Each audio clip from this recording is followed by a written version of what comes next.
Okay, so today we will be taking up about the behavior of magnetic circuits and the various losses taking place in a ferromagnetic circuits.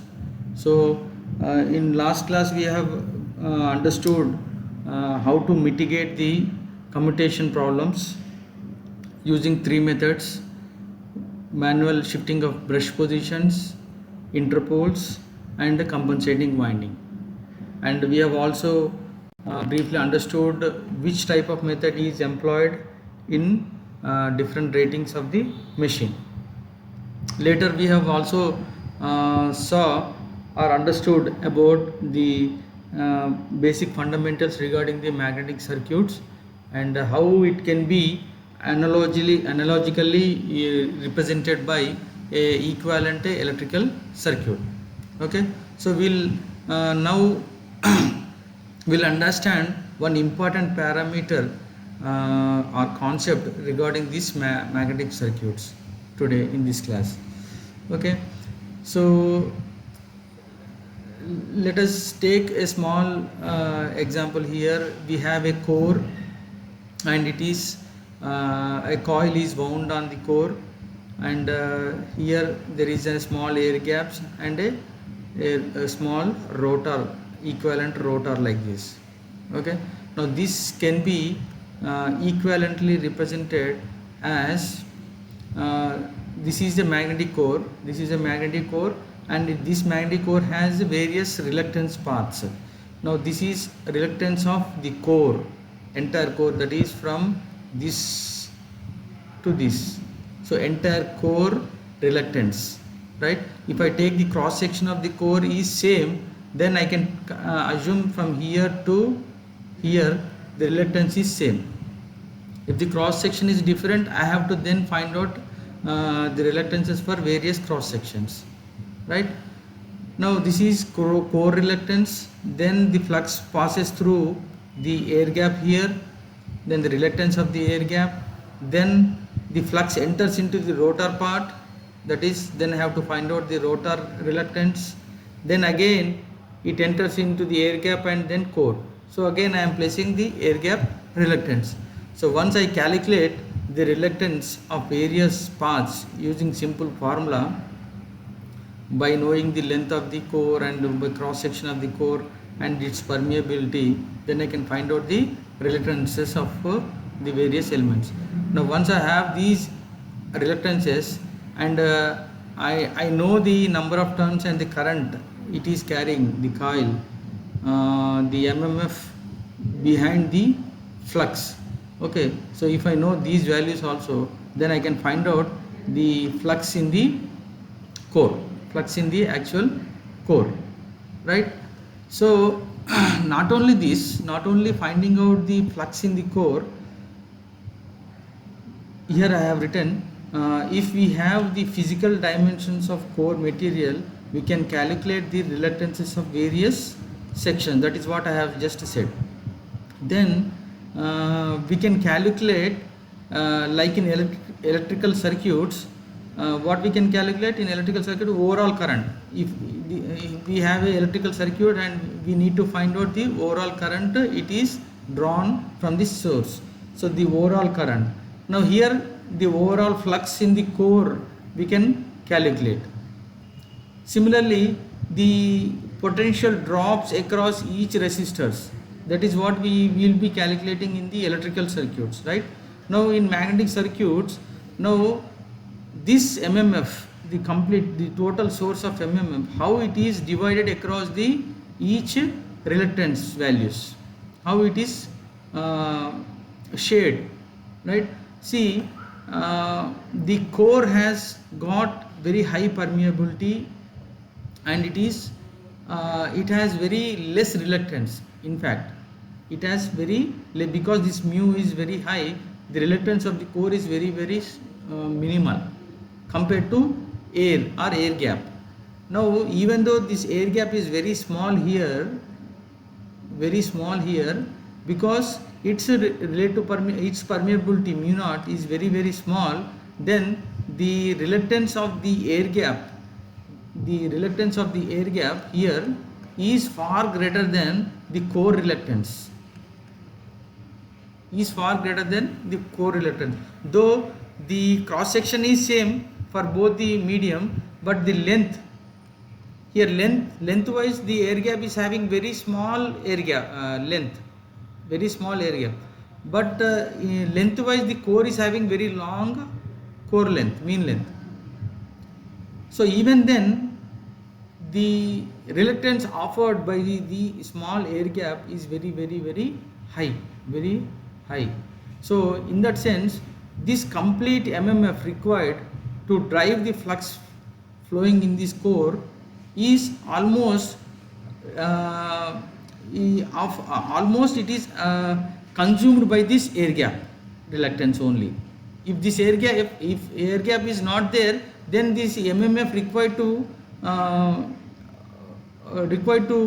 flow this flux in the core would be very small.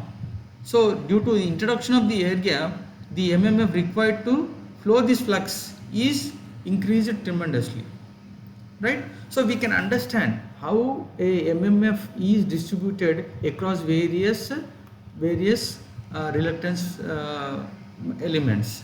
Okay, so we have in electrical machines either core or air gap. So almost all the MMF is consumed by the air gap itself. Okay, now so that is how we understood about the magnetic circuits and its basics. Now we will take up the magnetic material behavior.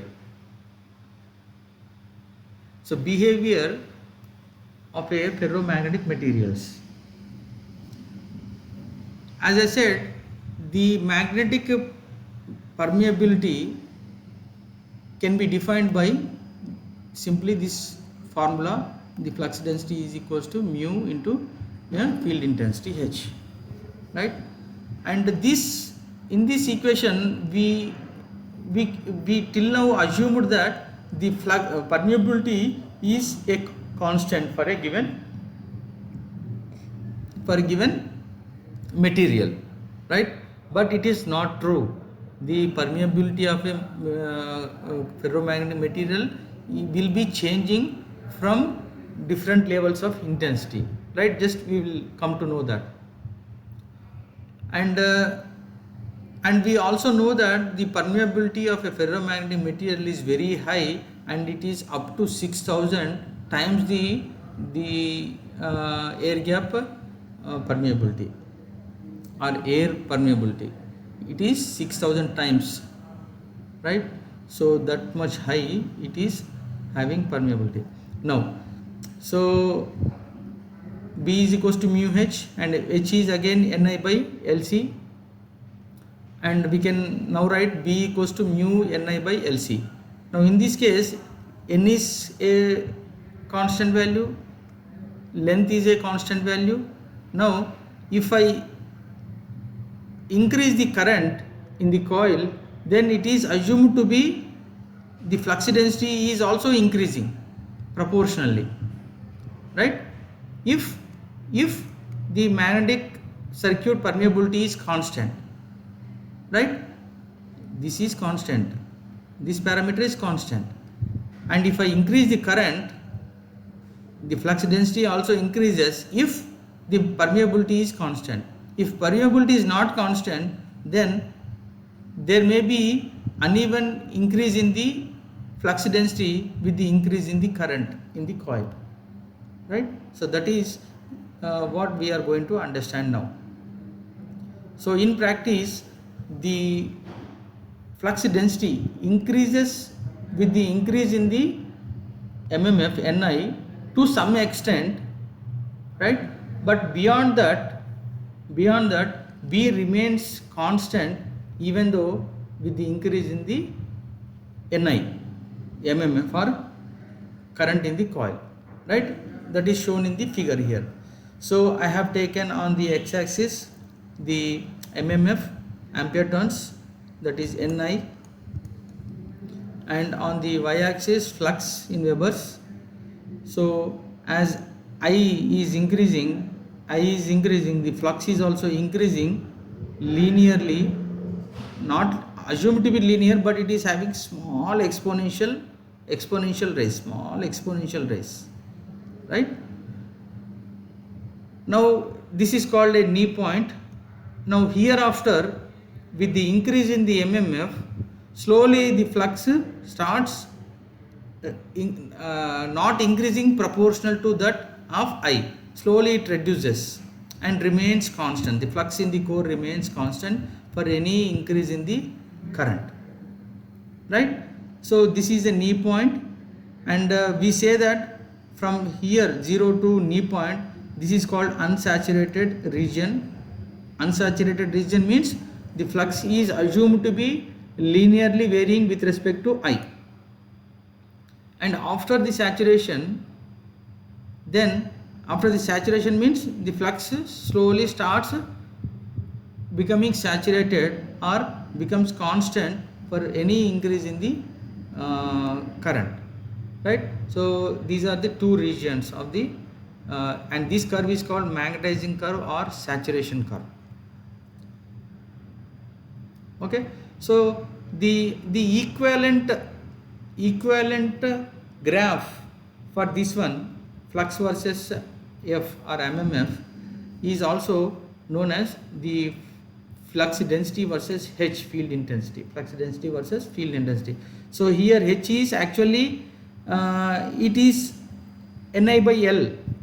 H is equals to Ni by L. L is just another constant. So on the x-axis we will be having some more a linear scale of this F, some scalar multiple of this F, and on the y-axis B is again B is equals to flux per unit area.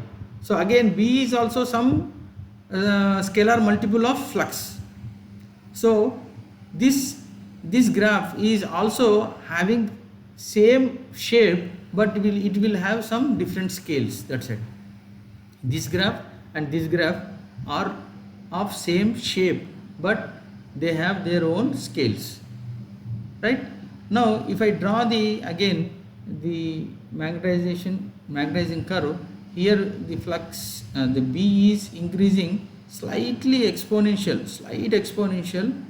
assumed to be linear, and then it starts becoming saturation like this, right? Now what is B here? B is the mu into H. Now mu is equals to B by H. Now mu is also called as the slope of the curve.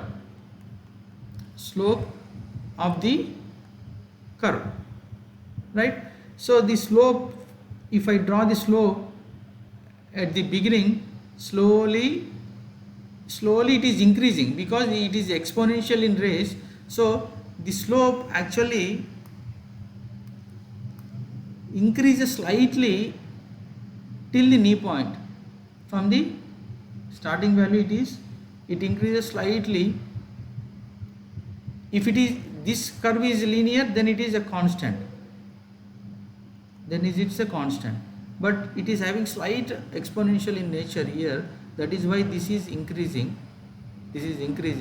And from knee point, then this graph is actually the slope curve, right?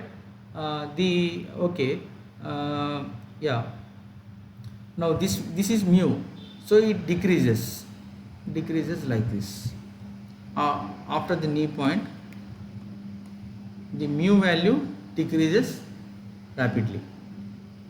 Okay, so the magnetic cores of electrical machines behave in a non-linear in nature, right?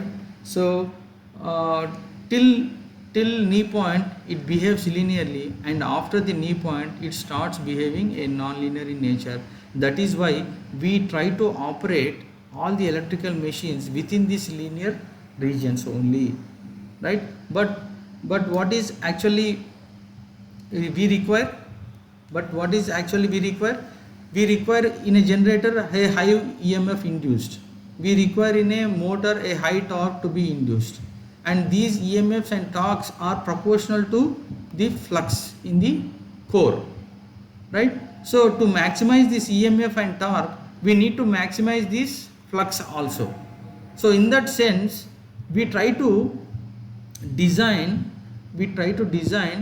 or to produce as much possible the flux in the core, and that as a result most electrical machines operate near to the knee points, right? So all machines, normal operation, under steady state operation, the operating point would be very close to the knee point, if not knee point. So due to this flux is not linearly related to the Ni producing it. Because of very close to the knee point, the flux in the core is not so linearly related to the Ni producing it. So this non-linearity accounts for peculiar behavior of the machines, right? So slowly you will understand what non-linearity problems will create in the electrical machines, right? So this is one property of a magnetic ferromagnetic material, that is the permeability is not constant but it varies with the field intensity. Now next we will discuss about the energy losses in the core.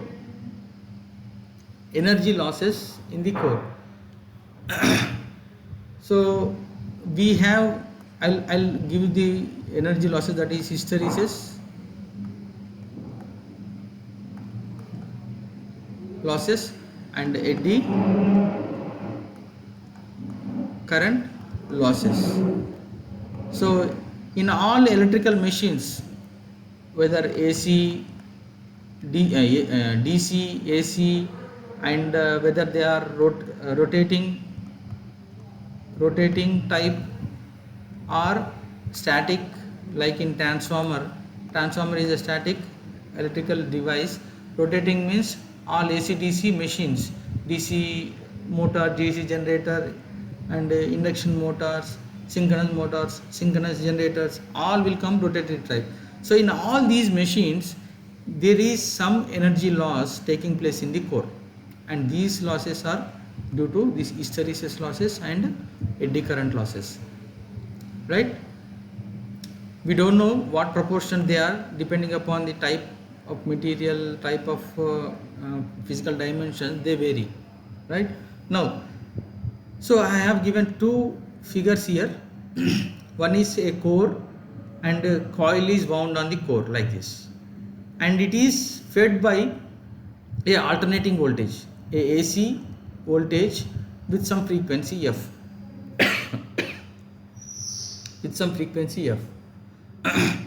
Now here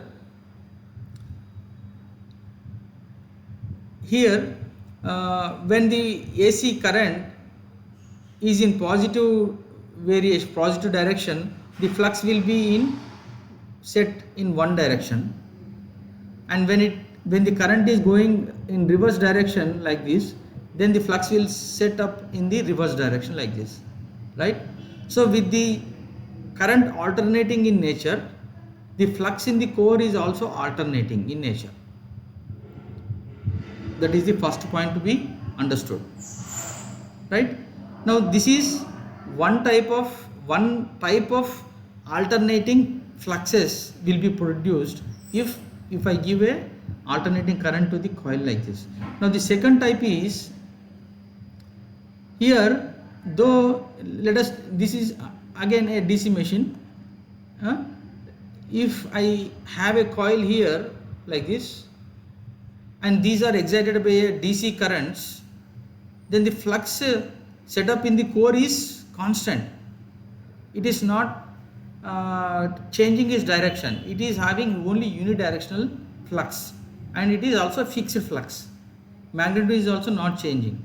But what is happening? The rotor is rotating. The rotor in the machine is rotating. Now what is happening due to this rotation? Suppose suppose a rotor, first this is the point on the rotor, physical point on the rotor. Under this south pole, the flux direction in the rotor is upside like this. At this point, I am talking about at this point, the flux direction in the rotor is like this. But a moment later, when rotor occupies this position under the north pole, now the flux in the rotor, I am talking about the flux in the rotor, now it changes its direction like this. So the flux within this position, flux within one position, at one moment it is upside, at another moment it is downside like this, right? So what is happening, there is a alternating nature of flux created in the core, this rotor core, which is almost equivalent to the first case, right? So this alternating nature of the flux in a core will result a hysteresis losses.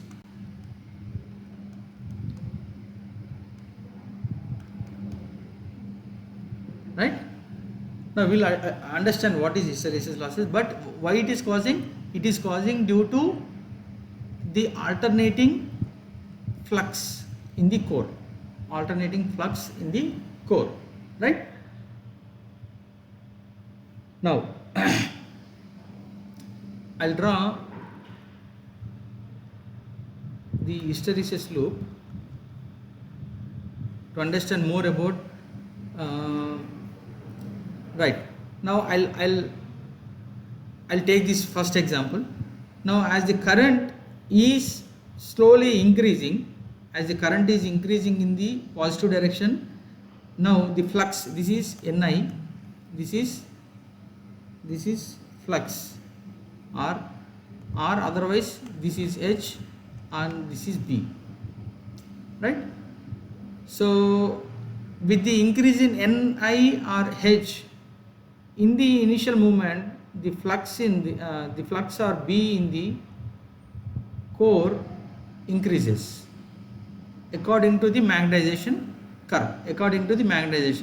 Similar magnetization curve I have drawn here as that of the earlier one, right? Now, but when it is gone to peak value and now it is now reducing to the zero value, the current is increased and then reduced to zero value. Now what is happening? The flux also, or flux density in the core should also decrease, but it is not happening along the direction it has come.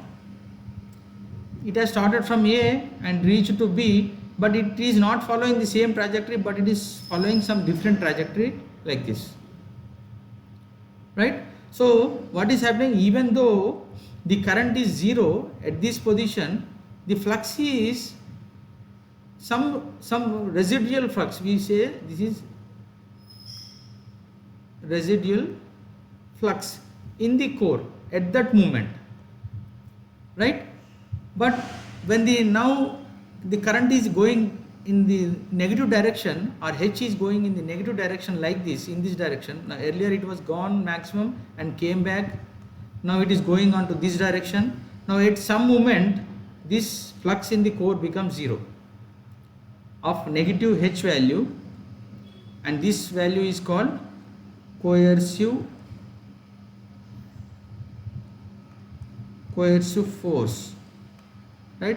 This value of H is called coercive force on the reverse direction to make the flux in the core to be zero, right? And if I increase the intensity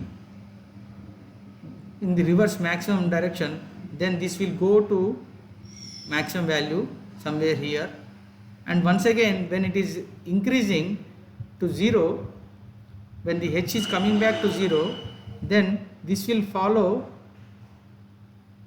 like this.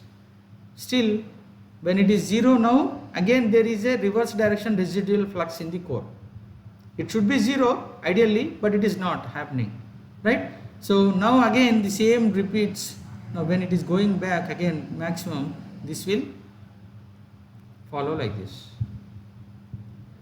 right? So now this is called a hysteresis loop, and the hysteresis losses in the core, is proportional to the area under this loop, hysteresis loop. Some constant multiplied by the area under the loop, hysteresis loop, right? Now, why we have understood what is a hysteresis loss? This is because the alternating flux in nature, and also we have understood that the flux is not exactly following the current, but it is having some drag, right? So that is what it is incurring a hysteresis loss, right? Now let us understand why it is happening.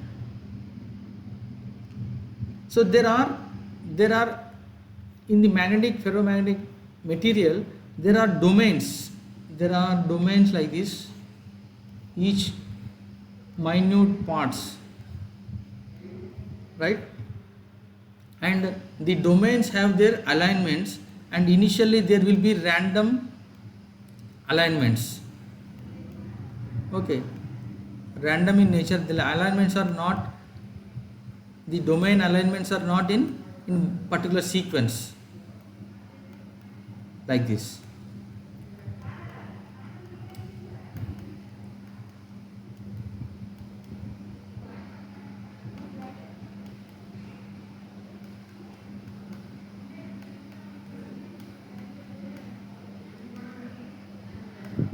Like this. But when this core is energized, now the flux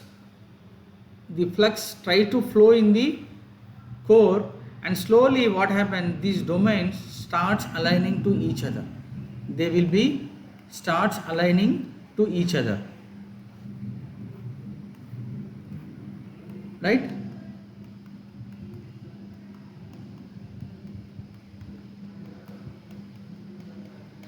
Like this. Now what is causing these domains to align in one direction of the flux? That is some MMF is required, or H is required to make them align in one particular direction, right? Now suppose if I stop the current flow, or H, suddenly, then not all domain alignments will come to the random in nature, but still there will be here and there few alignments are there. Few domains will align to the same previous direction, and that is called the residual flux. Do you understand that? Once I reduce the intensity to 0, not all domain alignments will again come back to its initial position, but few of them will try to align to the previous alignment position, and that is called the residual flux in the core, right? Now again, if I apply H in the reverse direction,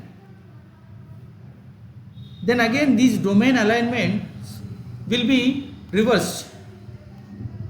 Domain alignments will be aligned to the reverse direction, along the direction of the flux. Okay. Now you understand that these domains will try to offer some sort of friction. They are not so frictionless alignments. These alignments are taking some sort of friction, right? So they are not so freely aligned, right? So they consume some energy to make them align to the direction of the flux, and that loss, that energy is called the hysteresis loss. And depending upon the type of material we are using, few may have a large hysteresis loop, few may have very narrow hysteresis loop, like this. So we have to choose judiciously, so which type of material to be taken depending upon the various constraints, cost constraints, energy loss constraints, and all that. Okay, so this is brief idea and introduction to the hysteresis losses taking place in the core. Right now, eddy current loss. Come to the eddy current loss.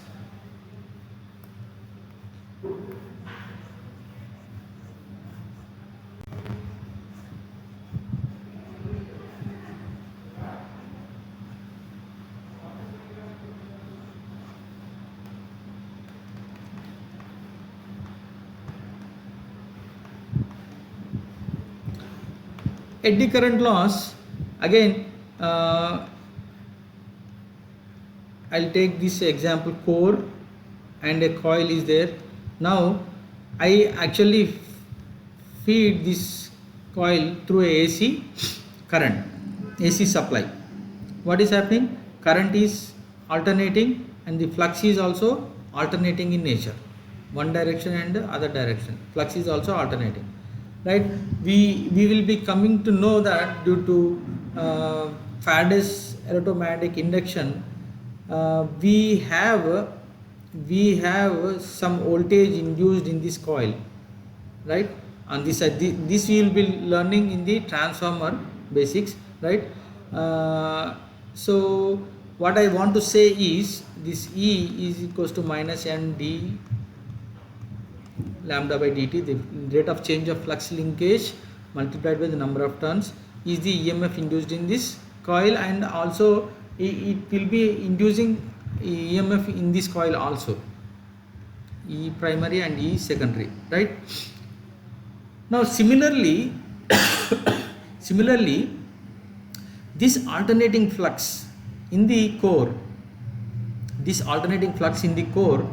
will also induce EMFs in the core. Similarly, the alternating flux will also induce EMF in the core material, right? And if the core is solid in nature, then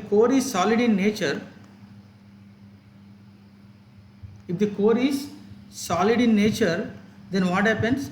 These EMFs will create a spiraling current loops like this, right, within the core, and these loops are called eddy current loops.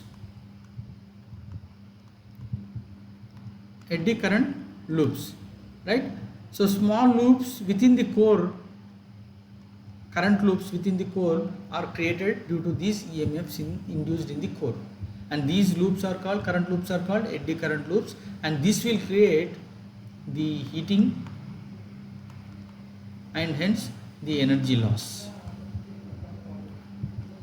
in the core, and this loss is called eddy current loss. Now to avoid this, what we have to do is we laminate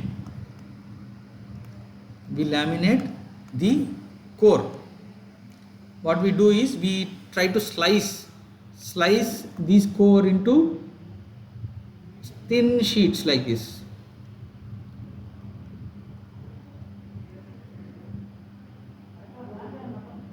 We slice the cores like this, thin sheets, and again we'll stack them together through some bolts,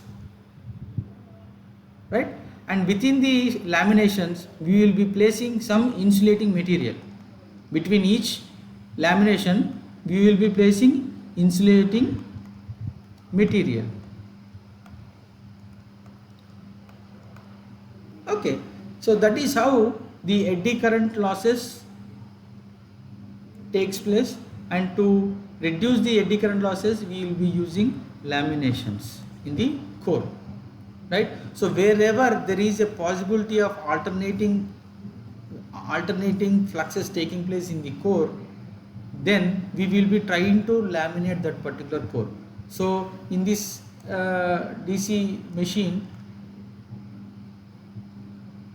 here in stator the flux is constant, there is no alternating in nature flux, so that is why the stator is not laminated, right? But rotor is rotating and the flux is changing its direction, that is why the rotor is laminated,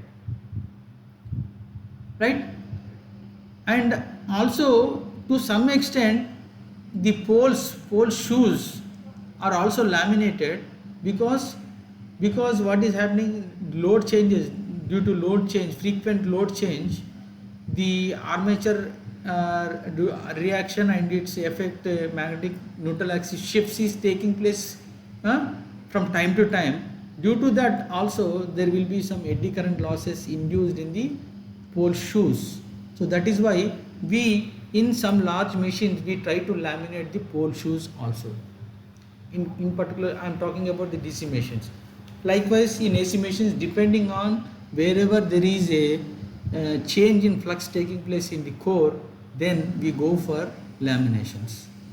And to reduce the hysteresis losses, only thing we have is we have to choose a appropriate material such that its hysteresis loop is very narrow and its losses are less. That's it. Okay. So and last point today I would like to discuss is the various types of losses in a DC machine. Either it can be a generator or it can be a motor. So first one is the copper losses, that is I square R losses, I square R losses, and next one is core losses. These are again eddy current losses and hysteresis losses. And third one is brush losses. Okay, and fourth one is rotational losses.